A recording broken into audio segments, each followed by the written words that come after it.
Hola chicos, ¿cómo están? Bienvenidos a un nuevo programa de su hermoso programa de todos los pedaleros a todo pedal ATP. Bueno, aquí me encuentro con tres buenos amigos que han hecho algo insólito. Realmente chicos es algo de no pensar lo que han hecho estos tres jóvenes que están aquí a mi lado. Se fueron de La Paz a Cochabamba en bici. Por la carretera, han pasado por un río, han hecho una travesía insólita, inigualable. Así que, bueno chicos, aquí tenemos mucho de qué hablar, una travesía realmente increíble. Así que la verdad es, ¿qué los lleva a estos chicos a hacer esto? Bueno, vamos a empezar aquí. Buenas chicos, ¿cómo están? Diego, hola, ¿cómo están? Bueno, Juan Carlos y Gerardo, perfecto. Aquí chicos se los presento. Ellos son del grupo Radical. Los Radical, le decimos nosotros, ¿ya? Para los que no lo conocen bien, ellos son del grupo Radical. Y bueno, están aquí para contarnos su travesía que hicieron 7 días, chicos, increíble. Bueno, vamos a empezar primeramente con la entrevista. Aquí vamos a preguntarle aquí a Diego. Bueno, en sí a todos, ¿ya? Así que pueden ustedes libre hablar, comentar lo que ustedes quieran. Y bueno, la primera pregunta es esto, que el primer bloque que vamos a tocar aquí es ¿por qué hicieron esto? ¿Por qué rayos hicieron esto? ¿De quién fue la idea? A ver, ¿quién puede un poco contar de dónde nació esta idea? A ver. La idea ha sido una idea loca de hace 10 años casi, de hace 9 años y medio o algo así. Yo viví en La Paz, hasta hace 5 años viví en La Paz y siempre he pedalado por esa zona, por la zona de Apaña, Camiraya, el camino a Palca y todo eso. Y un día haciendo un mapa que ni siquiera lo hacía en Strava, había una aplicación de Google que ya no existe. Ajá. Comencé a hacer una ruta y me he dado cuenta que se podía llegar a Cochabamba. Y se veía interesante, todavía un montón de pueblitos. Y lo he hecho así como que a mano alzada y salió la ruta. Y estaba hablando con un montón de gente, debía hablarlo con 20 personas. Y decían que sí, que se podía, que no se podía. Han pasado los años, había gente que me decía que sí, que se animaba, que lo hagamos. Y nunca se concretó nada. Ya. Hasta que me encontré con este par de locos. No, encontraste la suela a tu zapato. Encontraste ¿cómo se llama? Bueno, en términos de bici, el aro a tu cuadro, no sé, algo así. Exacto. Nosotros nos conocemos ya 3 años, ¿no? Sí, 3 años y medio. Que nos hemos estado... De amistad, ¿cuántos años tienen? Y en el team, ¿hace cuánto están como team, digamos? El team lo hemos armado el día que nos hemos conocido. Ah, excelente. Sí, ese día hemos decidido, ¿no? Del equipo. Todos nos hemos conocido en un viaje que hemos hecho a Samaipata. Que ya. Gerardo me escribió por Strava, nos hemos conocido en una carrera. Se acoplaron otras personas y cuando nos conocimos ese día. Y ustedes le hacen honor al nombre, ¿no? Radical. O sea, todo radical, no sé, digamos. ¿Quién tiene idea del nombre Radical?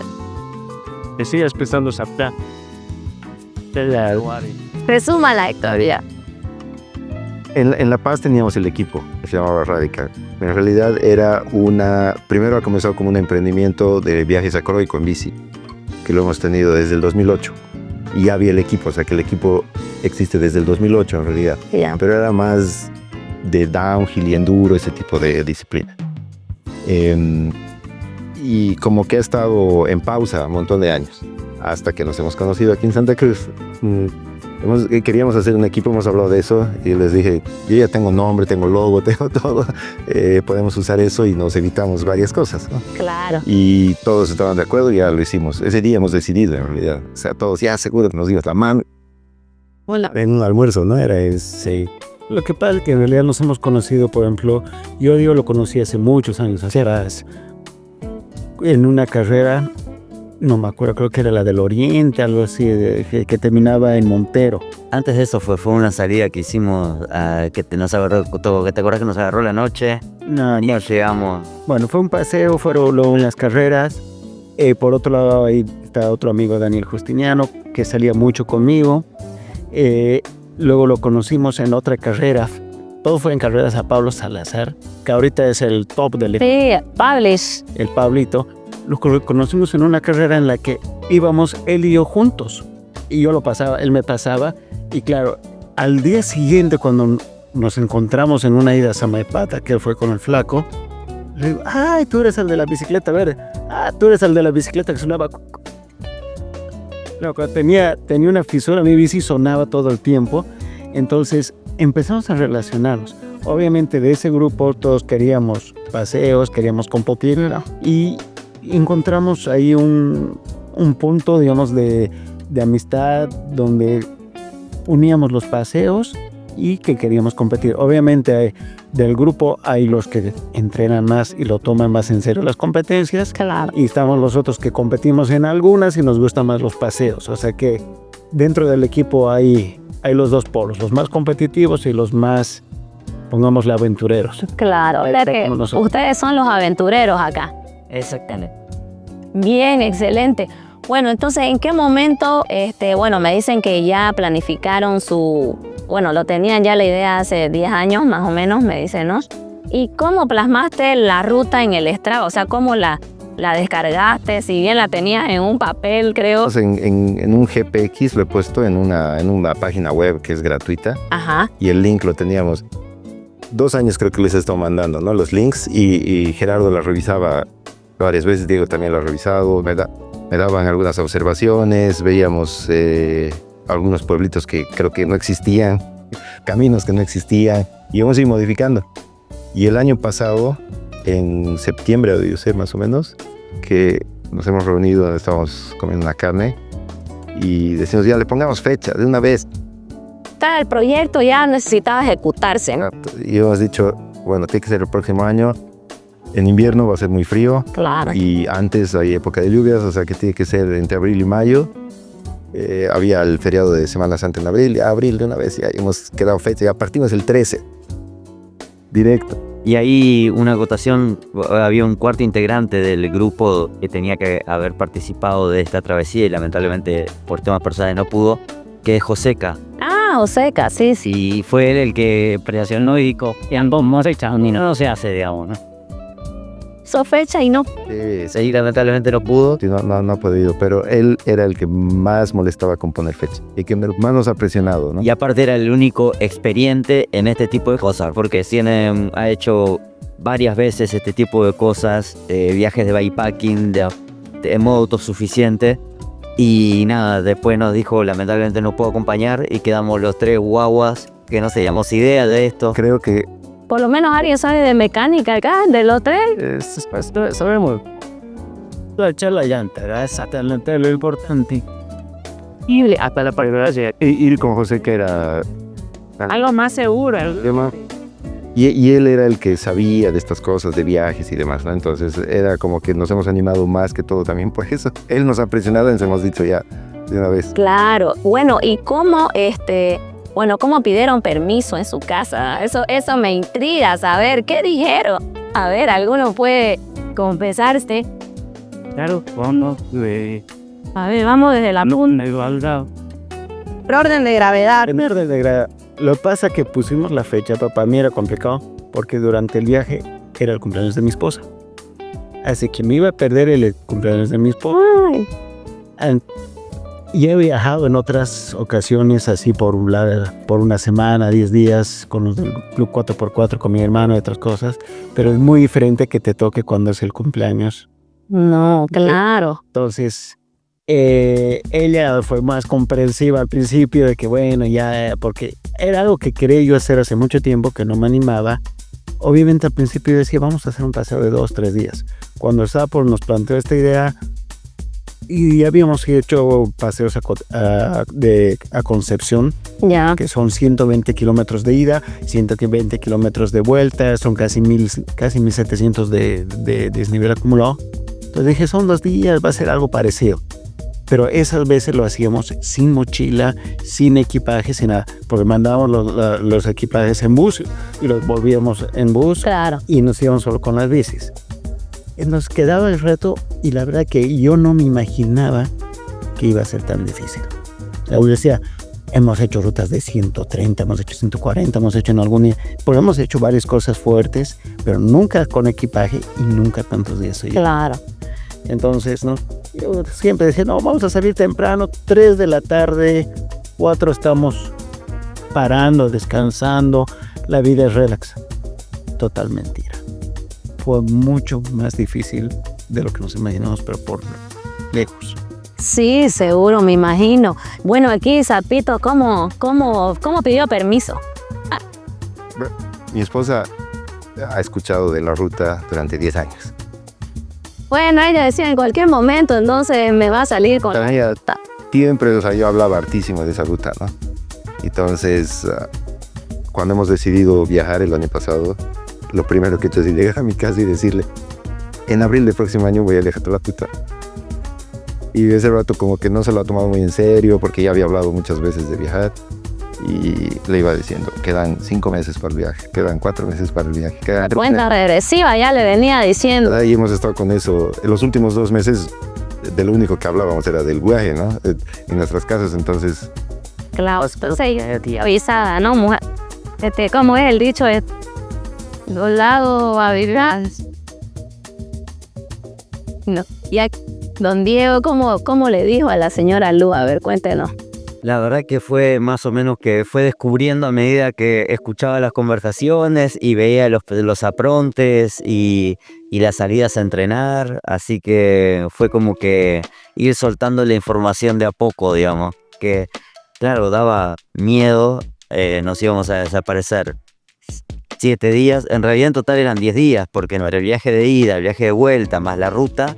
Claro. Encima coincidía el feriado de Semana Santa, del cual no nos habíamos percatado ninguno hasta que después ya nos dimos cuenta, y encima el Día del Niño.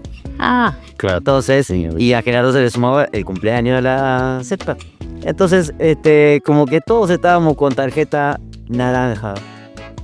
Así que era más o menos, me voy. Acá lo mejor era hacerse el ofendido, lo enojado y me voy y listo. Pero no, por suerte todos se entendieron y recibimos el apoyo. Bien, excelente. Eso es lo mejor de todo, ¿no? El apoyo. Bien, bueno chicos, entonces vamos a hablar sobre su travesía, ¿no? Ya al tema que vinimos. A ver, ¿cómo fue el primer día? Cuéntenos cómo estuvo el clima para empezar durante el primer día y en el transcurso de los días. ¿Tuvieron frío? ¿Cómo se prepararon para llevarse sus implementos? Bueno, la preparación, para empezar, yo empecé viendo videos de backpacking, porque yo tengo mi bici viejita que es una hardtail, entonces primero decía voy a ir con la hardtail, mi bici actual es de doble suspensión y empecé a ver videos cuál de las dos bicicletas sería mejor. Uh-huh. Entonces, algunos te decían que una que otra, al final otros te decían la que quieras, el tema es que te animes. Entonces me gustó más la idea de ir con mi bici actual, por el cariño que le tengo, me encanta mi bicicleta. Entonces ya empecé a ver en internet lo que necesitaba, que el bolso para adelante, que el bolso para el cuadro, que el bolso para atrás, que no sabía de qué tamaño, que no sé qué. Entonces empezaba a ver videos así como alguien que no sabe nada de eso y empecé a hacer las compras. Yo compré prácticamente todo de Estados Unidos, me fui pidiendo cuando todavía se podía. Claro. Fui pidiendo los bolsones y armando un poco así la bicicleta. También fuimos, ya cuando faltaba poco tiempo, armamos paseos de pruebas. O sea, me fui un día hasta que se llama la tiendita. Claro. Otro hicimos un día de bikepacking, de excursión a Espejillos, pero yendo por la parte de atrás.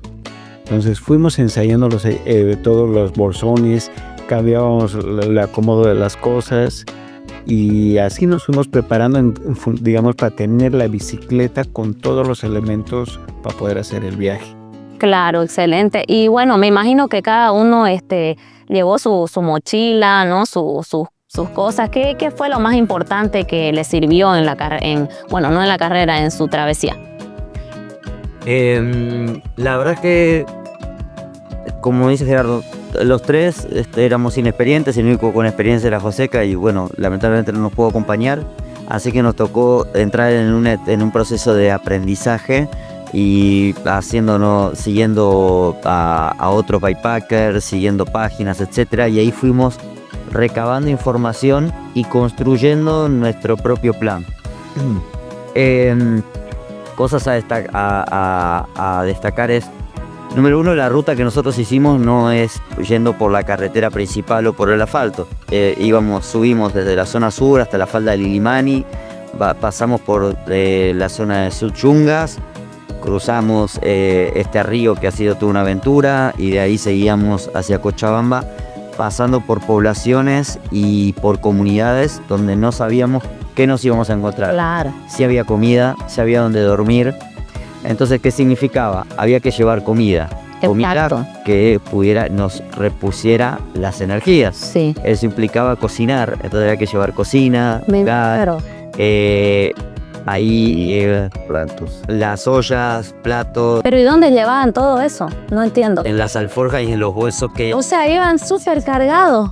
En la espalda, en el caso de Gerardo y Sapo, llevaban Camelback, sí, o Nahua. Un líquido, solamente En el caso, el líquido lo llevé en un bolso que conseguí para el cuadro de la bici, y después cada uno llevaba su ropa, su carpa, su sleeping, su colchoneta inflable, y cada uno teníamos una ración de comida que nos habíamos repartido. Y después Gerardo y Sapo llevaban las garrafas de gas, yo llevaba el botiquín en caso de accidentes extremos, Gerardo llevaba una parte de medicamentos, nos habíamos repartido la carga de uso común. Ajá. Entonces nuestro viaje, a diferencia de otras personas que han hecho, era 100% autosuficiente, es decir, dependíamos de lo que llevábamos en nuestra carga. Claro. Y lo que encontráramos en el camino. Entonces, más o menos promedio estábamos llevando, además del peso de nuestras bicis, Sí. además de nuestro peso corporal, llevábamos una carga de entre 15 y 17 kilos más o menos cada uno. No. Entonces se hacía un peso total de más o menos unos 100 kilos, entre 100 y 110 kilos cada uno, Ajá. ya entre bici, peso corporal y equipaje. Y íbamos preparados para todo. Claro. Comida llevábamos, ahí nos acordábamos mucho de nuestro amigo el Flaco, porque nuestra dieta estaba basada en Maruchan. Ah, no. Tanto que lo hemos criticado, Todo. ahora la verdad que lo hemos adorado. Se basaba en Maruchan y unas latas de carne, una carne con jugo. Además llevábamos paté y algunas cosas particulares. Atún, fuera de lo que cada uno llevó a gusto propio, digamos, ¿no? Claro. Y bueno, y después en cada pueblo o comunidad nos parábamos y comíamos lo que podíamos, o sea, Sí, me imagino. que había era comer galletas o lo que fuera. Pero quizás fue otra cosa que nos sorprendió. Nosotros esperábamos concluir almuerzo y cena prácticamente todos los días del viaje. Gozar, no. Llegábamos a los pueblos, no había comida, nada. Llegábamos en la tarde, no había nadie, no había quien cocine, no había nada, no había comida. Hasta nos regañaron, ¿no? Un día cuando llegamos a Morochate, dejamos a las 8:30 y, oiga señor, ¿dónde podemos comer? A esta hora no hay nada, ¿por qué llegan a esta hora? No las topas, no había comer. Y algunos Ya nos salvó esa en Morochate, y en algunos pueblos ya no cocinan. O sea, había, por ejemplo, en Yacupampa era, ¿no? Sí, nos decían, en Yacupampa cocinan. Estábamos soñando con la cena de Yacupampa. Muero. Hemos llegado y nadie cocinaba. Y nos decían que no, que el pollo estaba muy caro, que ya no cocinaban, que la carne estaba muy cara, o sea, ya nadie hacía cosas para vender. Qué Era increíble. complicado con la situación económica actual que esta gente consiga un pollo o carne, que lo que tenían, aunque nosotros los íbamos a pagar por eso, hasta podían ganar algo de dinero, etc., preferían no gastarlo porque les costaba volver a construirlo. Entonces no cocinan nada. 2 veces hemos logrado que nos preparen sándwich de huevo. Así lo máximo. Pero en ningún momento sintieron hambre o bueno, en algún momento pasaron hambre, desesperación. Nada. De hambre no, pero creo que sí tenía, o sea, ya estábamos un poco aburridos de nuestra dieta, ¿no? Porque, o sea, yo moría por comida de verdad porque era Claro, era Maruchanca. En mi caso, yo tenía un bolsón adelante en el manubrio, que era un bolsón Tenía como 30 barras de estas de energía. Sí, pero Tenía porciones de nueces, de esos frutos secos. esos comíamos. Pero estar comiendo todo el día barritas, pues estábamos hasta aquí. claro. Y parábamos en alguna tiendita, que si había tienditas, y comprábamos soda, turrón o galletas. Biberroncitos, esas cosas, ¿no? Esos, o sea, como papitas fritas, eso. Increíble. ¿Y algún rato sintieron miedo? ¿Alguien quiso volverse del grupo? ¿Quién lo vieron flaqueando un poco? A ver, confiésense aquí. Flaqueando creo que no. Creo que los tres por lo menos hacia afuera, hemos mantenido todo, hemos mantenido la compostura. A ver, aquí don Diego se está riendo. O sea, por lo menos era lo que veías, pero cada uno, digo, yo por lo menos he pensado unas 3, 4 veces en diferentes días que no lo íbamos a lograr. ¿En qué día sentiste que así ya no sé si vamos a llegar? Desde el tercer día y era tan complicado todo. El segundo día había sido... El primer día ha sido terrible por el frío y por todo lo que nos pasó de la nieve y demás. Claro. El segundo día ha sido... O sea, el primer día les nevó. Sí, llegando a la cumbre, pasando por el Illimani, digamos. Lo que pasa es que el primer día Diego se sentía mal, estaba enfermo, salió resfriado, lo cual nosotros dos no sabíamos. Y se venía atrasando un poco, y bueno, íbamos esperándolo. Llegamos, faltaban como 150 metros para llegar a la cumbre, y estábamos 50 metros. con un sapo ahí esperándolo a Diego, que estaba un poco atrasado. Y empezó primero a llover, y había un viento helado. Empezó a granizar, empezó a nevar, y al final ya nos desesperamos porque no nos movíamos y lo observábamos temblar más. Y estábamos a 4.400 metros, ¿no? Algo así. Y no podíamos ni hablar. Y le digo, o sea, que sigamos andando. Por ahí hay un refugio en la punta, o sea. Así me mira con cara, eres un boludo, me dicen así con la mirada. Vas a encontrar un refugio en la punta del cerro, ¿no? Pero bueno, va a ese caso y nos largamos con la nieve, la lluvia, el granizo, con todo. Y llegamos a la punta y encontramos un refugio. Era como una caseta metálica, que seguro era como una, no sé, parecía como que sí, una tienda, pero ni siquiera tenía ventanas, era bien raro. O sea, ustedes partieron de los Yungas hasta la cumbre primera, ¿o cómo? La otra cumbre, o sea, de la zona sur de La Paz, de Cagazoto, hemos ido hacia Palca, que es hacia el Illimani, en realidad, que es hacia el otro lado de la ruta normal a Patlajat. Y ahí es otra cumbre. Yo pensé que era la cumbre de Yolosa, No, que es al otro lado. Es por las faldas del Illimani y entre Mururat, entre los dos cerros nevados, por ahí pasas. Llegas a una cumbre a 4.500 metros, más o menos, casi 4.600. ya. Llegamos a ese que era un kiosquito abandonado No era ese refugio. y nos metemos ahí. No, pues era un basural. Adentro olía... Y no. Era una mezcla de basural, baño, basura quemada, todo. O sea, Era un olor fétido, pero caliente. ¿Y dónde pasaron la noche el primer día? O sea, ¿a qué hora llegaron el primer día a descansar, a buscar dónde dormir? cuando estábamos ya los tres ahí en la cumbre, queríamos bajar lo más rápido posible porque ese era el lugar más alto. Entonces, mientras más bajemos, iba a haber más temperatura, no iba a ser tanto frío. Hemos comenzado a bajar, pero era demasiado frío. Hemos llegado a 3 ríos. Era el primer lugar donde podíamos comer algo, que era unos 20 kilómetros después de la cumbre. 20, 26. 45 más o menos que era la bajada. Y hemos conseguido un lugar donde nos podían dar algo caliente. La verdad que estábamos tan congelados que era bien difícil seguir. Al punto teníamos que llegar a Paraguay ese día. Y hemos decidido quedarnos nomás. Hablábamos con la gente, nos decía, no, está lloviendo hasta Irupana, olvídense, o sea, está lloviendo todo el camino. Y estamos congeladísimos. Entonces preguntábamos, ¿hay en algún otro pueblo alojamiento? Puede ser que en Totoral encuentren, pero es domingo y normalmente el dueño del alojamiento sale a pasear. Entonces, teníamos incertidumbre entre seguir y llegar y no conseguir dónde, hacer carpa mojados, muertos de frío y todo eso, o quedarnos en este pueblo donde ya sabíamos que había alojamiento. Claro. Entonces al final... Y había un lugar donde había buena comida caliente, café y todo, ¿no? Entonces... ¿Y desde qué hora empezaba la partida? O sea, ustedes se cronometraban, por ejemplo, y decir, bueno, en este día vamos a llegar a tal lugar, ¿desde qué hora? ¿Cómo era que se organizaban? Nosotros salimos ahí, Sapo fue el encargado junto con Gerardo, que eran los que más claro tenían el tema de la ruta. Armaron un cronograma el plan inicial era de 6 días. Ahí Gerardo tuvo una muy buena idea que fue, ok, salgamos un día antes y nos guardamos un día de reserva por cualquier situación que se presente. Claro.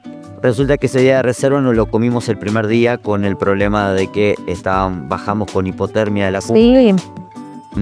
Decidimos no seguir y nos quedamos a dormir. Entonces sí, nosotros teníamos un plan de que todos los días sabíamos de dónde partíamos y a dónde teníamos que llegar. Ajá. Ese plan, el primer día, cambia por completo. Claro. Nos hace reprogramar la ruta y logramos nosotros volver al plan original a partir del 4.º día. Emprendemos un día de atrás. Claro, teníamos varios días, hemos llegado donde teníamos que haber llegado el tercero. Entonces ahí ya estábamos otra vez con la ruta original, pero un día retrasados, ¿no? Como esa que ganamos algo de tiempo, pero había un punto que era después del río de Sacambaya, que la misma gente nos decía, no pasen por Ayacupampa, llegamos tipo 3:30 de la tarde y paramos ese día ahí, porque a partir de ahí venía una subida. Hay un amigo, Julio Pereira, que a mí me escribió en la estrada, te dedico a la subida de Sacambaya. Él es de los, ¿qué se llama esto? De los fundadores de Llorosa la Cumbre. Ya. Ya. Es una persona que viajó por todo Bolivia en bicicleta. Es viejo lobo de mar en bicicleta. Cuando me puso ese comentario, les dije a los dos, si esta persona me ha puesto este comentario, por algo será. Averiguamos y nos dijeron, ¿saben qué? Si ustedes salen de este pueblo, tienen 45 o 50 kilómetros donde no van a tener otro lugar donde abastecerse. Claro. Entonces no tenía sentido que sigamos hablando. Y realmente no había nada, ¿no? No había nada. Entonces, ¿desde qué hora empezaba su día? O sea, ¿desde qué hora decían, ya, vamos a partir a esta hora y hasta esta hora vamos a pedalear? ¿Cómo era eso? O sea, nuestro horario, nos levantábamos a las 4:30 de la mañana. Esta era nuestra hora de levantada. ¿Ya a qué hora ya estaban en la ruta? Sí, nuestro cálculo era levantarnos a las 4:30 y a las 6, entre 6 y 6:30 ya estar pedaleando, pero nunca lo hemos logrado. Un día lo podías. Generalmente en los días, el tercer día, pero o el segundo. ¿Qué hora entonces ya estaban pedaleando en su? A las 7:30. El día que más tarde hemos salido es 8:30. Claro, ¿y hasta qué hora ya terminaban? Porque me imagino que allá con el frío anochecía temprano. Ha habido diferentes. Por ejemplo, el día que hemos llegado a Ayacupampa, que era el 4.º día, hemos tenido que quedarnos ahí desde las 3:30 de la tarde. Ah, ya.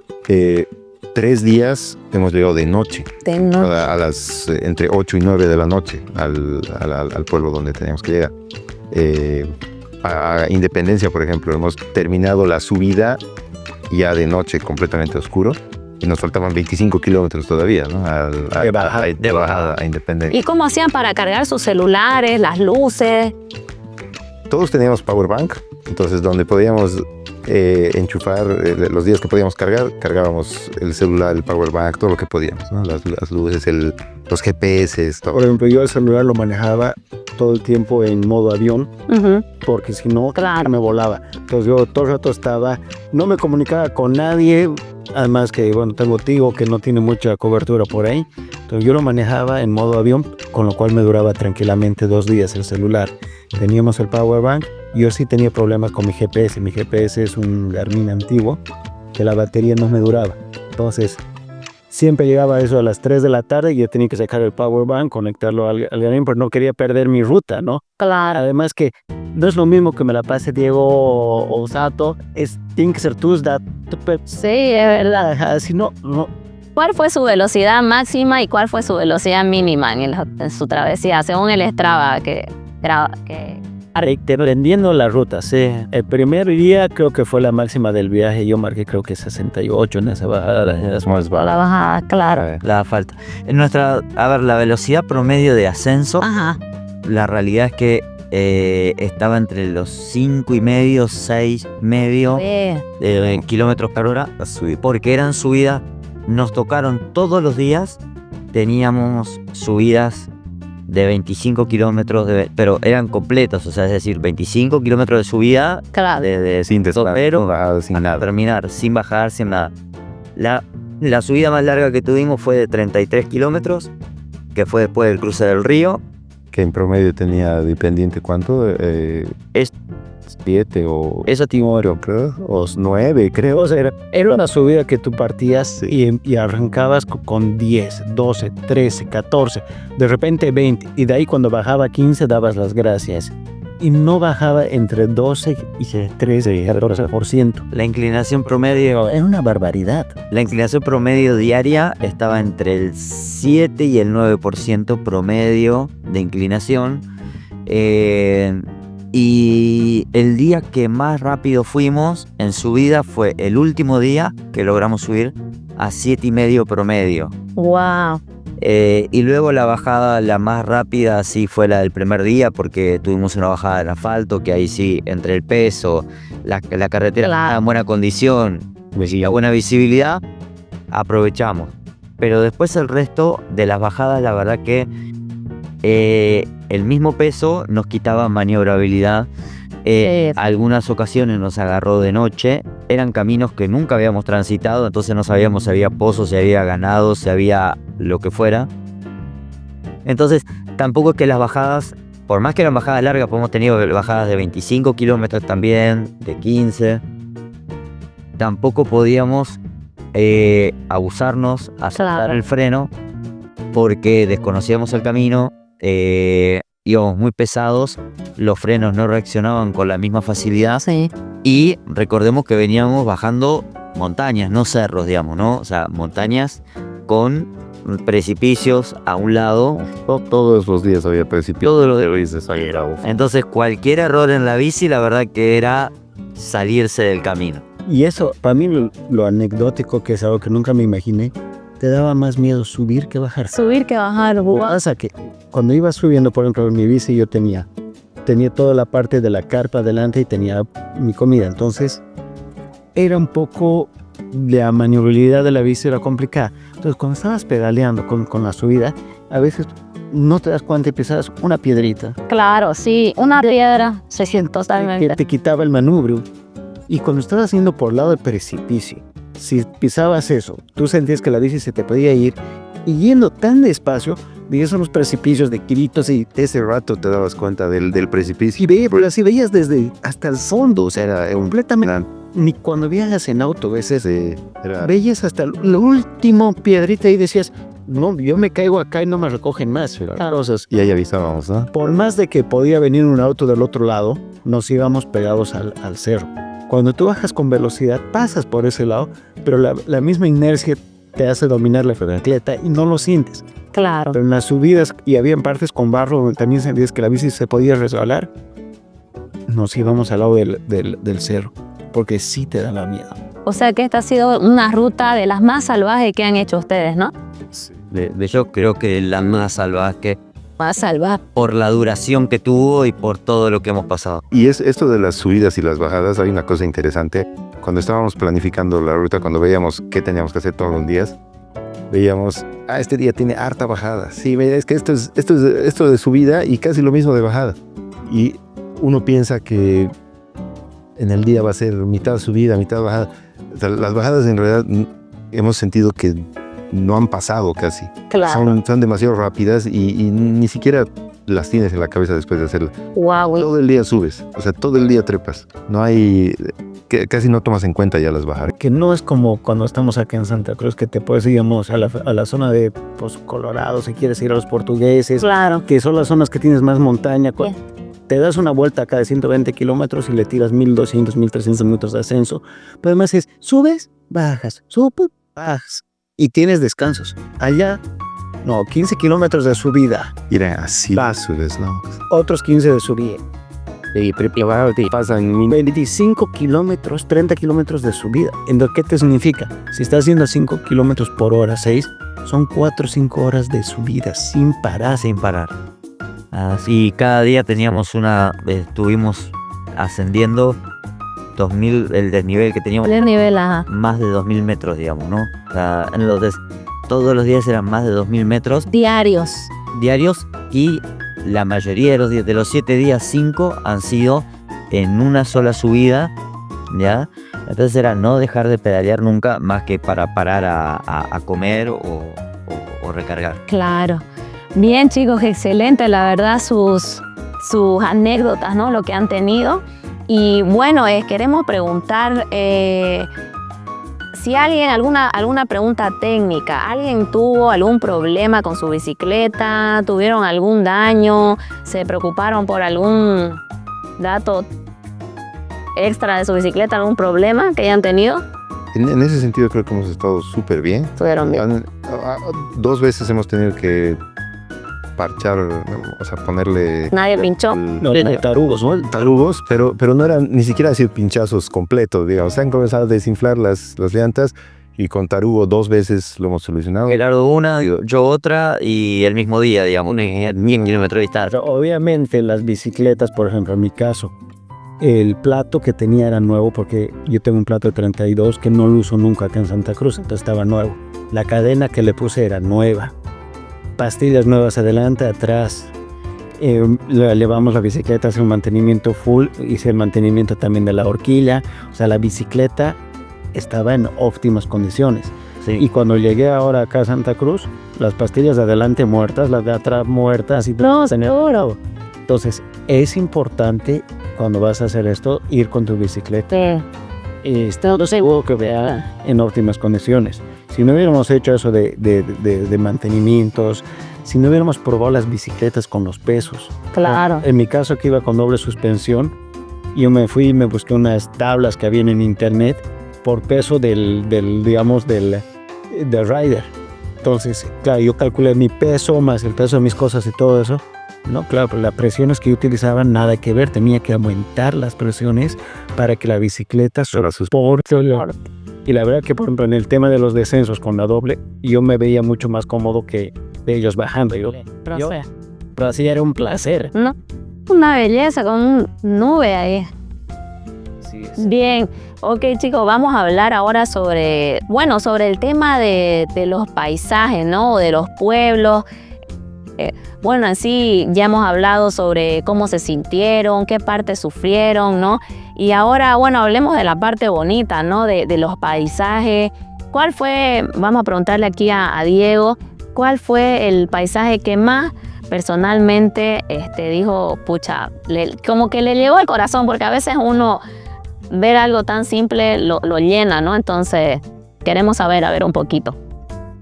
Creo que en lo particular yo tuve una experiencia distinta a la que quizás pudo haber tenido Gerardo y Sapo.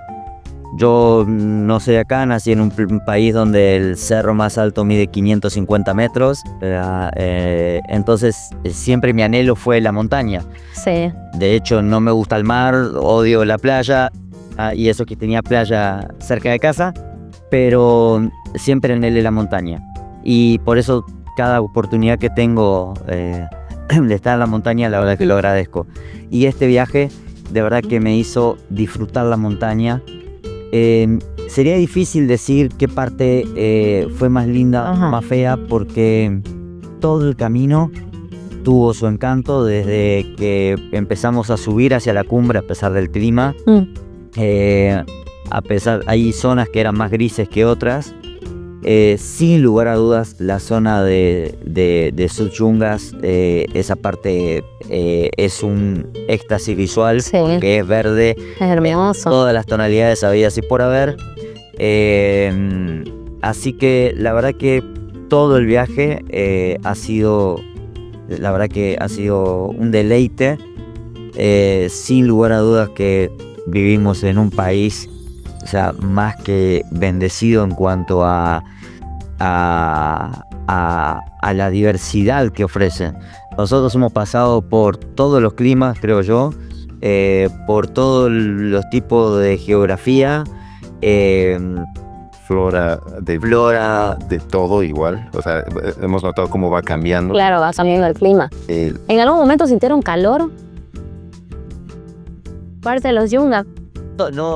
No, eso no fue nada. Fueron todo lo opuesto. En los Yungas hemos pasado frío. Claro, el principio, el primer día que estábamos en Yungas, o sea, el segundo día del viaje, estaba súper frío Yungas. Y cuando me pasó por Lambat y todo eso que se supone que ya es caliente, estaba haciendo harto frío. Pero el tercer día sí estábamos todavía en Suyungas y sí nos ha hecho calor. Era bien parecido aquí a Santa Cruz. Sí, Todo, como o sea, que normal. sí. Ha sido yo sufro harto en el calor, entonces ha sido el día que más he sufrido. A ellos los veía súper tranquilos ese día y ustedes estaban hasta preocupados de mí, ¿no? Estaba con la rabia, fue apegado por marido, pendido. No, y el día, por ejemplo, con el quinto día cuando cruzamos el río, Eso, ¿no? fue muy diferente el calor. El tercer día era un calor igualito a Santa Cruz, humedad del 100%, sudabas porque era mucha humedad. Pero el quinto día hacía un calor como si estuvieras en el desierto. Y era calor seco. A lo seco. Y no había un árbol, que a diferencia de los yungas, ¿no? Te cansabas un rato, sabes que podías pararte bajo un arbolito, sombra o más. Esta era una subida maldita donde no había un árbol. O sea, que era desesperante porque yo decía, voy a parar, pero paraba y me quemaba el sol. Claro. Me agobiaba, no había dónde descansar. La tierra era talco, o sea, entonces uno pedaleaba o pasaban vehículos y levantaba polvo y se entraban las fosas nasales y quedaba seco. O sea, de verdad que para mí fue el peor día, las peores condiciones de pedaleo, digamos. Y a mí lo que me asustó, por ejemplo, Dios se quedó 2 veces sin agua. ¿Bien? Entonces, pero le dábamos pastillas para potabilizar agua.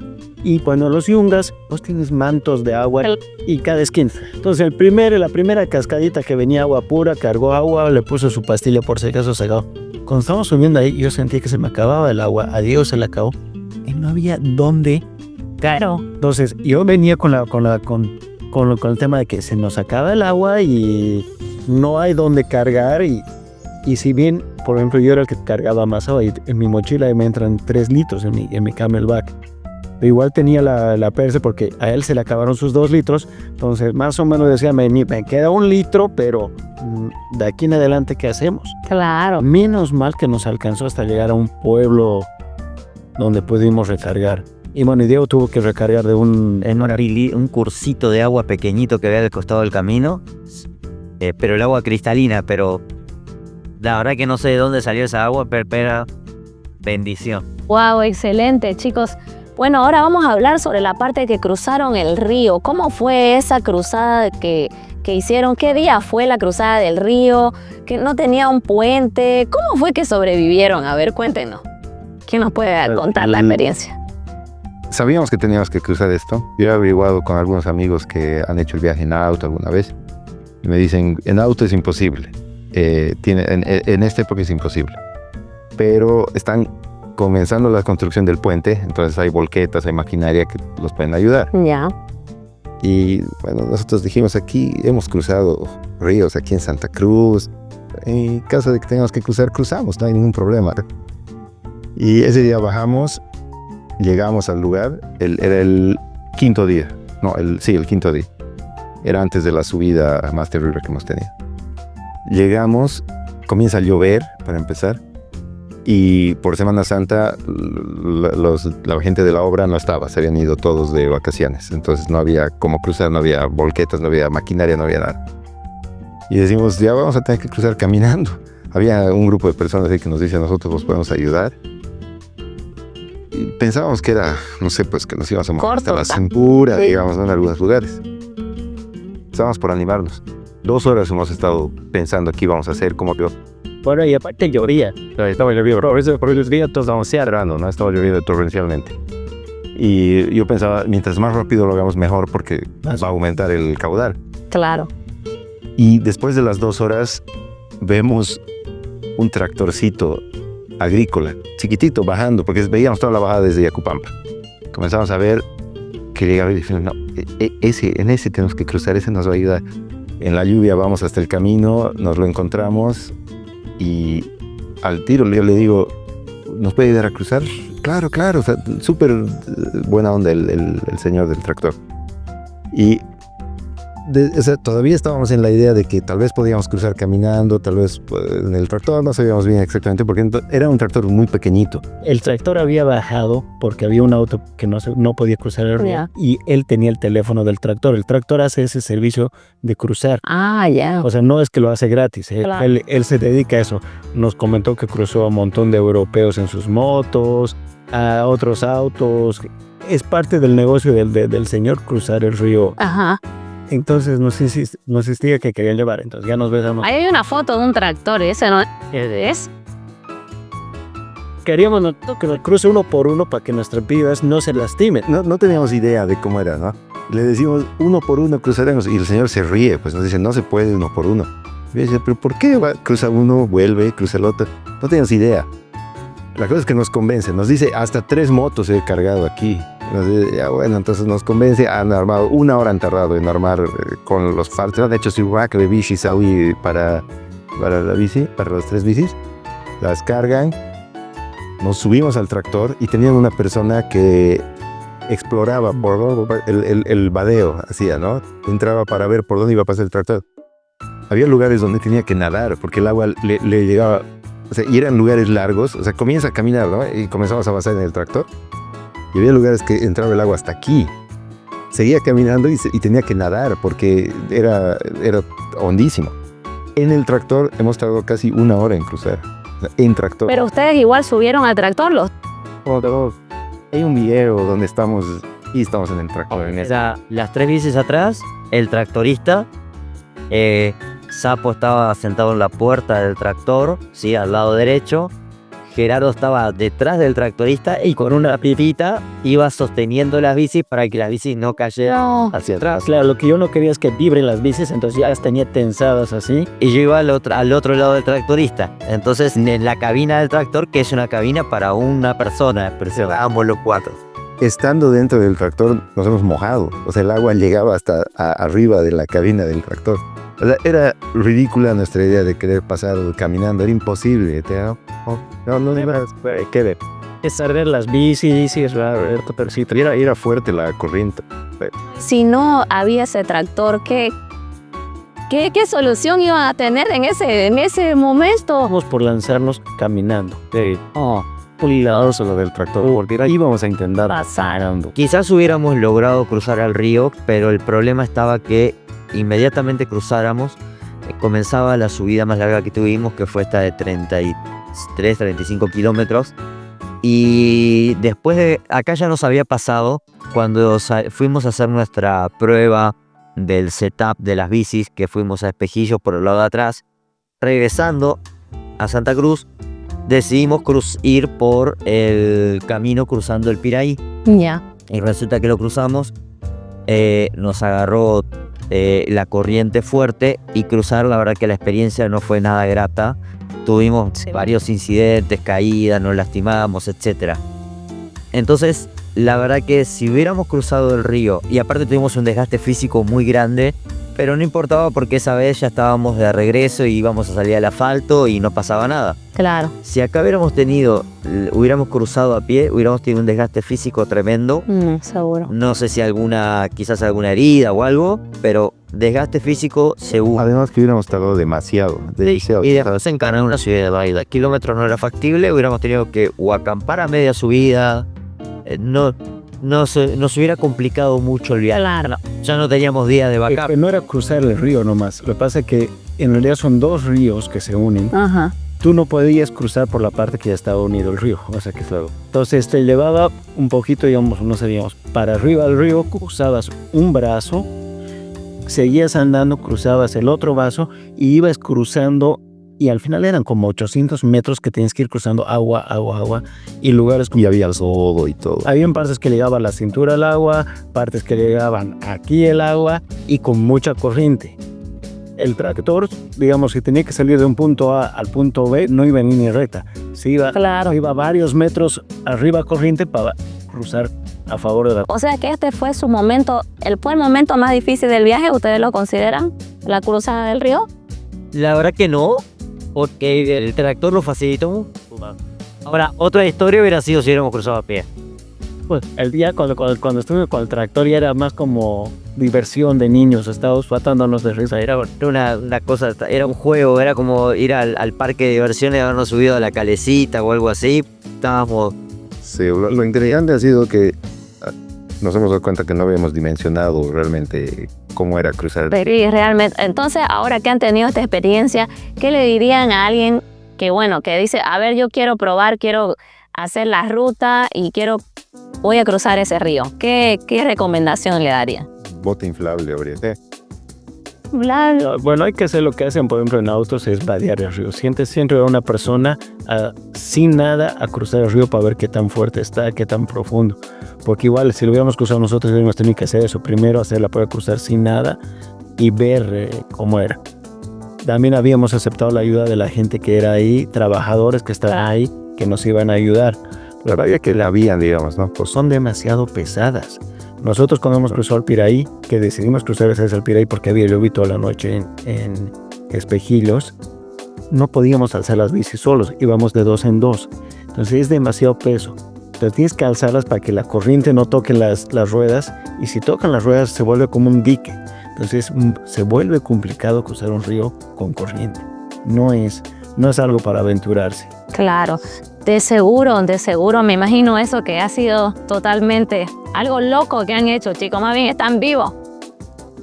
Bueno, ahora vamos a hablar sobre, bueno, las emociones que tuvieron, los momentos que le cambiaron a ustedes, ¿no? Bueno, aquí vamos a empezar con Diego. Bueno, en esta travesía, Diego, ¿qué aprendió usted, qué aprendió de usted mismo en esta ruta que tuvo? A no esperar nada, a no suponer nada, y a estar completamente abierto a lo que se pueda presentar. Porque de verdad que creo que los tres coincidimos, por más planificación que tuvimos, tener mapas, tener la tecnología a la mano, porque teníamos Garmin, teníamos sistemas de comunicación, teníamos todo, pero aún así no sabíamos nada. ¿Por qué? Porque no sabíamos a dónde íbamos a llegar, si conseguíamos comida o no, qué comida íbamos a conseguir, Sí. dónde íbamos a dormir. Entonces la realidad es que fueron 7 días de descubrir absolutamente todo. Entonces creo que eso, el hecho de no esperar nada, Exacto. de estar abiertos a todo, dispuestos a todo y tener la mejor predisposición. Porque la verdad que fue difícil la ruta, fue un desafío complicado. Nos fuimos enfrentando a distintas, no quiero decir adversidades, pero sí complejidades, que si uno no tiene un estado mental y de ánimo positivo, o sea, creo que nos hubiéramos terminado matando. Lo comiendo, ¿cierto? Nos hubiéramos matado, nos hubiéramos empujado mutuamente en el cerro.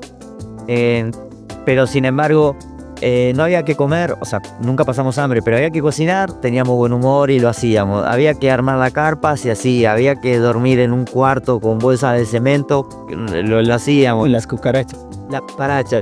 Había que comer un día poquito porque no había pollo y había solo arroz con chuño y se hacía.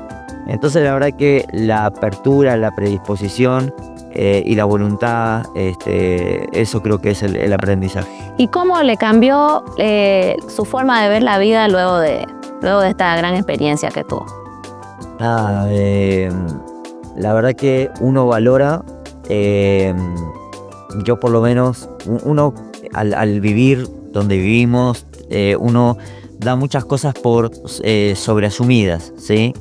En el camino yo venía molestando mucho por el handy, pues llevábamos handy para comunicarnos. Decía, quiero pizza, y quiero pizza, y Gerardo era con que quería pique. Preguntaba si hemos conseguido pizza en algún lugar, ¿No? o pique en algún lugar, o sea, no conseguías. Entonces había muchas cosas que nosotros dábamos por asumidas, que los lugares donde íbamos no existían. Y veíamos a los niños o la gente. Hemos encontrado un señor, el que nos dio la casa donde dormimos. ¿De qué pueblo era? La plazuela. En la plazuela. El señor era una comunidad entre las montañas, y el señor ya debería tener, ¿cuántos? 60 y pico de años. Por ahí. El señor no había salido en su vida de ese lugar. O sea, no conocía otra cosa que no fuera un pueblo, que eran 4 casas. 4 casas, una plaza. Ahí había sido su... No, y la cara que nos puso, ¿no? Pues llegamos y le digo, ¿hay donde nos podemos alojar? No. Una ducha caliente que nos puedan alquilar. No, me voy. Nos vieron con una cara de estos turistas. Sí, no había ducha caliente. Sí. O sea, él nos dio al final el alojamiento, como dice Diego, en un cuarto, con unas bolsas de estuco por un lado, con unos plásticos tirados por otro. Era un depósito. Cuando movimos el plástico salieron las cucarachas por todo lado. Entonces, y nos prestó su baño, que al final era una ducha con agua helada. Pero era lo mejor que podía darnos y ofrecernos. Entonces tú aprecias esas cosas que, o sea, no había más. O sea, ducha, entre no ducharte después de 4 días que estás andando en el ciclismo, o pegarte una ducha y poder refrescarte y limpiarte, no, pues no, se agradece. Y la verdad que la solidaridad de la gente, honestamente, se daba en todos lados. Nos recibieron muy bien, de algunos lugares más, otros menos, pero la verdad que muchísima solidaridad. Hubo el primer coliseo donde nos quedamos, que en realidad era un tinglado en una montaña con una vista hermosísima. Nosotros estábamos cansados y no queríamos cocinar ese día. Ya íbamos a acampar y no queríamos cocinar. Y se acercó un joven y nos dice: miren, yo tengo unas marraquetas que me trajeron de La Paz, y tengo huevos, y nos vendió unos sándwiches de huevo. Y obviamente para él nos hizo sentir como que ese pan que le había llegado era todo un acontecimiento para él. O sea, era una cosa que era un evento especial. La verdad que la solidaridad de la gente ha sido increíble. Sí. Y no había ni tienda en ese pueblo. No había. De las sodas que él tenía en su casa guardadas, digamos, Unas cocaquinas. nos vendió esas. Claro, Él nos vendió de lo puedo vender 2 cocaquinas también que tengo en mi casa. Casquinas. Y ese rato era todo bienvenido, ¿no? Era espectacular la cocaquina. Wow, increíble. Y para vos, Zapito, ¿qué aprendiste en esta ruta y cómo te cambió la forma de ver la vida? Bueno, Personalmente. personalmente, porque en grupo es todo lo que Exacto, todo lo que... dijo Diego, eso es 100%. Personalmente me he dado cuenta que más que el físico, la cabeza hace mucho en este tipo de cosas. Creo que el 80% de todo el viaje ha sido a pura cabeza, porque el físico ya no te da, o sea, llegas a un punto en el que realmente no te da, y te das cuenta que es impresionante el cuerpo, porque sigue y sigue y sigue, o sea, tienes que llegar a un punto, no tienes otra opción, además, ¿no? Entonces tu cuerpo se acomoda como tenga que hacerlo, y es a pura cabeza, y he aprendido ciertas cosas de cómo enfocarme, cómo pensar en todo, y eso me ha ayudado hartísimo. Así he logrado terminar en realidad todos los días, especialmente el día que más he sufrido, que les decía, el día del calor. Claro. Ya no daba más, o sea, y decía, no puedo, ¿qué voy a hacer aquí? O sea, no puedo quedarme aquí en medio de la nada, digamos, hay que seguir, no hay otra forma. Y se van acumulando el 5.º día, 6.º día, que ya estás destruido, porque realmente estábamos destruidos. Eso creo que es lo que más valoro. Y otra cosa que hemos conocido mucha gente que viven, realmente te sientes privilegiado. Exacto. Porque son pueblitos súper pequeños, viven felices la gente, eso hablábamos con ellos. Bien. Es gente que vive feliz o con lo poco que tiene, y tienen mucha amabilidad, tienen otra forma de ver las cosas, ¿no? Sí. Cosas, un extra, cosas interesantes que nos han pasado. Muchas personas nos han preguntado por qué estamos viajando así, pero de una forma extrañados, ¿no? O sea, me decía, pero ¿y por qué están viajando así? Un niño nos pregunta, ¿no tienen auto? Tienen... Sí, un señor, el del tractor, nos preguntó, ¿han tenido alguna emergencia? Nos dice. Nosotros, no, ¿por qué? ¿Y por qué están viajando así? Dices, ¿y no es por emergencia? No, o sea, como que la gente a veces no entiende por qué uno lo hace. Y era un poco hasta incómodo decir por diversión, digamos, es bien difícil explicarlo. Entonces lo explicamos a los niños, era un poco más fácil, ¿no? Les decíamos por deporte, y ni siquiera, ¿no? Es muy complicado. Y otra cosa chistosa que nos ha pasado, nos han creído gringos en todo lo que poner de edad. Sí, también los 3 blancos ahí, ojos verdes, los 3, no me muero. Sí, ha sido interesante. Y para usted, Gerardo, ¿qué aprendió de usted mismo y cómo le cambió la forma de ver la vida esta travesía? A mí lo que me gustó mucho es de que como grupo también siempre veíamos el lado positivo. Eso. Entonces, es muy gracioso, es muy anecdótico. Yo muchas veces que hemos sabido era, solo nos falta una subida. La 33 kilómetros, pero una subida, o sea, era... Entonces siempre tratábamos de verle el lado positivo a todo eso, o sea, no ver el vaso vacío, no llegar, ay, no hay ducha caliente, ay, Claro. o sea, es que nos quieren decir, hay una ducha, Eso. hay un piso donde dormir, hay un plato de así de arroz y así de pollito, porque claro, nosotros queríamos proteínas. Claro. No había dónde comer proteínas, pero carbohidratos íbamos comiendo todo el camino. Entonces, apreciar lo que te dan y ver siempre el lado positivo. O sea, hace frío, pero bueno, pero el paisaje está bonito, la ruta está hermosa. Entonces, el tema es eso. Igual cuando estamos acá en Santa Cruz, en nuestras casas, siempre ver el lado positivo. Sí, es verdad. Muy bien, excelente. La verdad que muy lindo escuchar sus momentos y pensamientos, ¿no? Emotivos que tuvieron. Así que bueno, vamos a ir a una dinámica flash de confesiones en la ruta, chicos. A ver, cada uno va a acotar cuál fue el peor momento de la ruta. Vamos a empezar por lo peor o por lo mejor. Para mí, la última bajada. No, última baja. Lo que pasa es que también tuvimos 2 horas en las que estuvimos con un viento terrible, helado, lluvia, granizo, nieve, durante 2 horas. Yo comía, creo que cada 20 minutos me comía una barrita, porque sentía después de comer cómo cambiaba la temperatura corporal y luego me volvía a hacer frío. Claro. Entonces me morí de frío. Llegamos a la punta y empezamos al descenso. Ese fue el peor momento porque no sentía las manos, no sentía los pies, no sentía la cara. Hubo un momento que paramos porque decidimos desinflar las llantas, por la altura estaba y era una empedrada horrible. Le tuve que pedir a Diego ayuda. Yo no tenía sensibilidad en las manos para poder. Bárbaro. O sea, tenía la mano tan congelada que no podía desenvolver la válvula para desinflarla. Claro.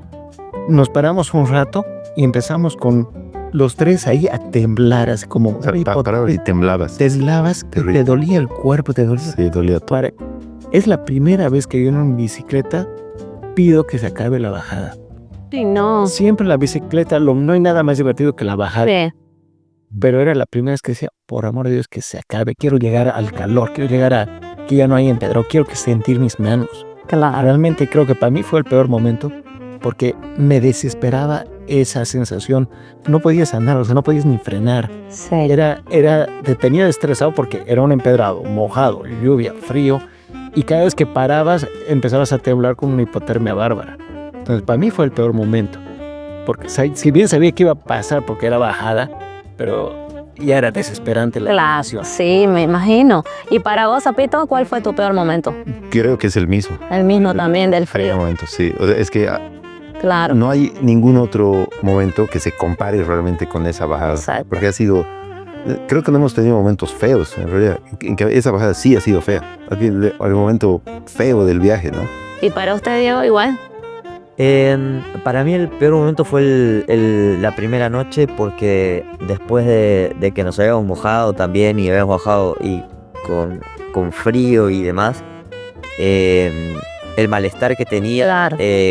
se empeoró y en la madrugada no dormí nada esa noche, pasé con fiebre, con escalofríos, no lograba recuperar todavía la temperatura corporal y pensé en quedarme. Ya dije, bueno, ok, mañana les voy a decir a los chicos que lamentablemente hay 2 opciones, o abandono y me quedo acá, o me voy en un vehículo hasta el siguiente punto y si llego y me siento bien, continúo. Al final, al amanecer, dije, no, son macanas, una ducha y veamos qué pasa. Claro. La verdad es que la primera noche la pasé muy mal. Pásala. Y sí, la bajada del último día era 30 kilómetros de empedrado, que parecía que alguien nos había tirado las piedras arriba de un avión, poco sea que caigan. Y no veíamos que terminara nunca más eso, mucho frío, costó mucho.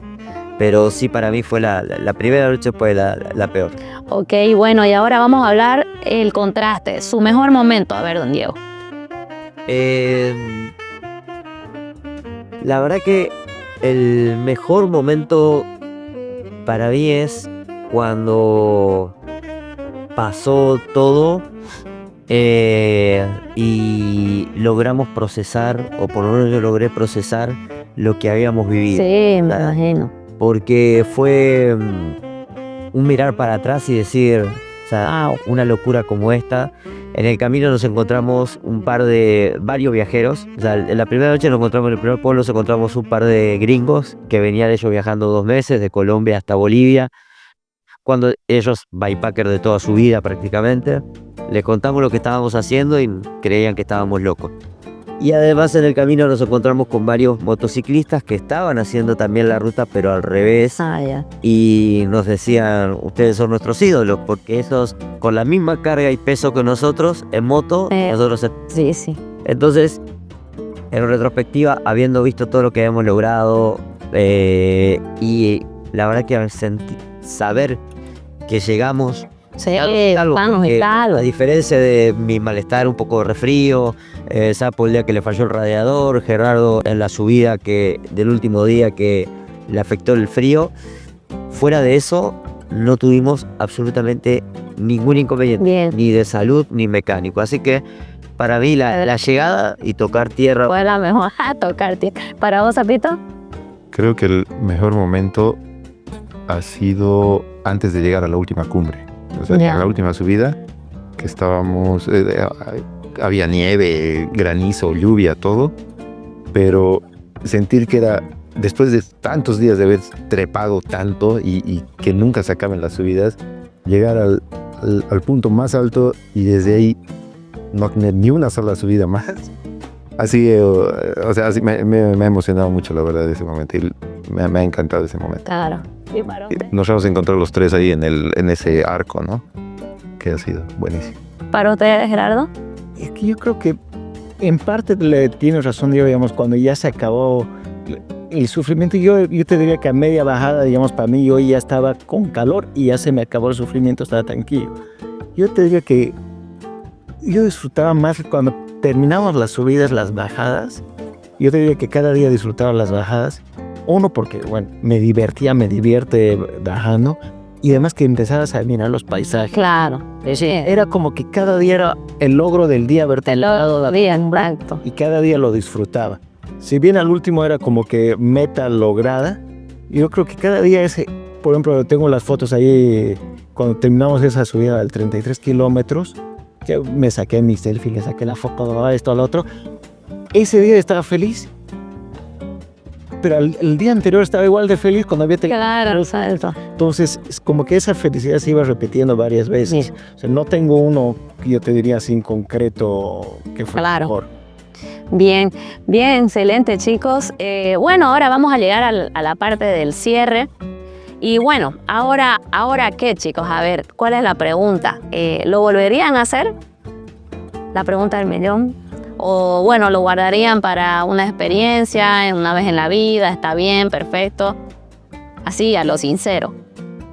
Que el primero. Sin duda alguna que lo volveríamos a hacer. Sí haríamos cambios. Claro. Nos tomaríamos más tiempo para hacerlo. No tanto por la exigencia física, sino porque algo que nos quedó pendiente es que sentimos que no hemos disfrutado la ruta al 100%. Hay experiencias que nos faltaron vivir, como dice Gerardo, sentarnos alrededor de una fogata, comparsar, no estar con el reloj, o sea, porque todo fue muy cronometrado, llegar a tal lugar, comer, dormir, al otro día 4:30, todos los días era así. Entonces tener un poco más de tiempo para el disfrute. Eso. Pero yo, y creo que los chicos coinciden conmigo, yo sin lugar a dudas que lo repetiría. Bueno, ¿y cuál es su siguiente locura? ¿Cuál tienen pensado algo todavía o bueno? Pues nuestra salud, creo que... No, yo creo que sí hay. ¿O dónde más les gustaría ir? Bueno, ya hicieron la parte de las montañas, todo, no sé, tal vez ir al Salara, no sé, al infierno, al cielo, no sé, ustedes chicos están más para arriba o para abajo. Mira, yo he viajado mucho en Bolivia, pero en auto. Y hay muchas zonas muy bonitas que me gustaría repetirla, pero ahora en bicicleta. Una idea es salir de Sucre y llegar a Tarija. Hay unos caminos muy lindos, unas rutas espectaculares para conocer. Hay rutas más sencillas que queremos hacer acá, mucho más cortas, que es salir de Samaipata, Postervalle y Sí. Cabezas, que son 3 días de viaje, algo más sencillo. Hay unas rutas que se hacen por Ipitá, que luego llegas a Valle Grande. Hay muchas cosas para hacer. Lo que dice Diego es, y yo ya lo había hablado, por ejemplo, con Diego Adriazo, lo que también lo conoces, que él hizo un viaje de acá a Sucre. Y cuando le comenté los kilómetros y cuánto íbamos a hacer por día, me dijo, estás mal. No estás midiendo bien la carga de kilómetros y de exigencia diaria. Y ahora le doy la razón. Él me decía, no, ustedes piensen en 50, 60 kilómetros por día. Eso. Y creo que sí. Y en más lo que dijo también Sapo antes, no tienes que calcular en kilómetros, sino cuántos de esos kilómetros son de subida. Eso. Calcula tu viaje en función de la subida de los cobos, porque lo que nos faltó fue llegar más tranquilos. Por ejemplo, parábamos a almorzar y poníamos el cronómetro ¡Ay, me muero! para no distraernos de más, porque cada parado uno se distrae y pierde tiempo. Claro. Entonces parábamos a comer algo, no saben qué, ya estamos 15 minutos a cada... Entonces, ¿por qué? Las horas de sol para avanzar las teníamos muy justas para un tema de muchos kilómetros muy exigentes por día. Claro. Suena poco comparado con lo que hacemos otras veces sin el equipamiento, Ujú. pero era harto por la exigencia de la subida La subida. y el exceso del equipo. Exacto. No es lo mismo cuando uno anda un solo día a andar 7 días y con toda la carga encima. Claro. Bueno, y ahora la pregunta del millón. ¿Invitarían a alguien del público a la próxima? ¿A alguien de sus amigos, a alguien de su team, tal vez? ¿Los invitarían a la travesía o se irían los 3 nomás camarilleros? No, sería interesante ir con otras personas. Yo creo que al equipo está abierto para todos y estuvo abierto para todos. O sea, Desde un principio. nos hemos anotado los que hemos querido, estuvo abierto para todos. A otras personas tendríamos que conocerlos. Exacto. El ritmo de la caravana tiene que ser bastante homogéneo, Sí, porque es complicado que te venga alguien que no esté en la misma preparación física. Si está más, mejor. Pero no solamente la preparación física, sino que también conocernos. conocerlo, ¿verdad? Llega un rato que cada uno de nosotros está cansado, a veces renegamos, a veces Claro. ponemos de mal humor, y no te voy a decir que nunca nos hemos gruñido, pero Bueno, golpe la plea. uno conocemos y es verdad, sabes que está cansado y ya mañana das la de hoy. No, pues, O ese mismo rato, digo, no. y si sabes que siempre es el que nos está apurando, que quiere que... Entonces siempre hay el que está apurado, el que quiere sacar la foto, entonces ya nos conocemos porque hemos salido muchas veces. Entonces, abrirlo al grupo de nosotros, por supuesto, porque nos conocemos todos. A Claro. otras personas es un poquito más complicado Sí. porque no solo es el tema físico, sino cómo te llevas. Es bien difícil en todo sentido. Bien. Bueno, chicos, y ahora, a ver, ¿qué mensaje o qué recomendación? Bueno, en realidad un mensaje, ¿no? A la comunidad ciclista le pueden dejar a través de lo que han vivido ahora. ¿Alguien puede acotar? Para mí es de que se animen. Es muy gracioso, entre comillas, que nos hayan llamado gringos todo el vez. Gringos. Pero es porque no hay bolivianos que lo hagan. Porque todos los que hacen este turismo son extranjeros. No porque seamos blacones o algo, es porque no están acostumbrados a ver a bolivianos. Entonces, para mí el mensaje es que se animen. Si bien ha sido algo difícil, creo que es más el miedo que tenemos nosotros de hacerlo que otra cosa. Claro. Pero una vez que uno se anima, las fuerzas, como decía Zapito, salen. Sí, ¿verdad? Usted, Diego, ¿qué mensaje le daría a la comunidad ciclista?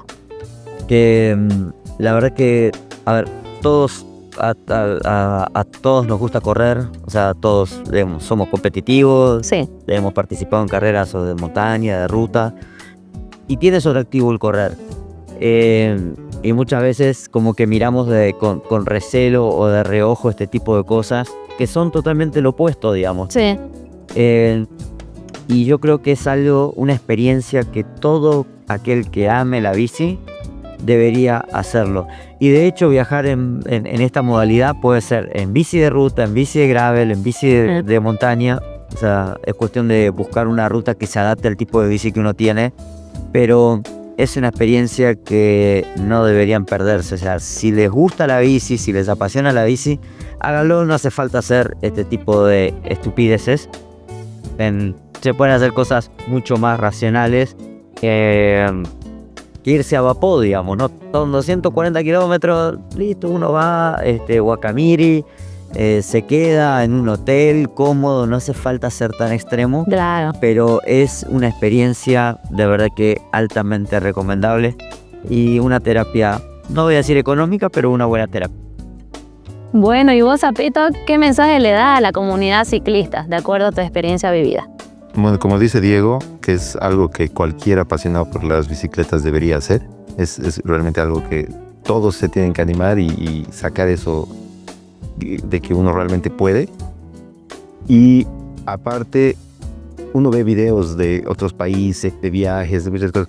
Bolivia es tan increíble para estas cosas. Realmente lo que hemos visto son, o sea, no hay forma de describirlo realmente. Ni siquiera en las fotos se ve lo que hemos vivido.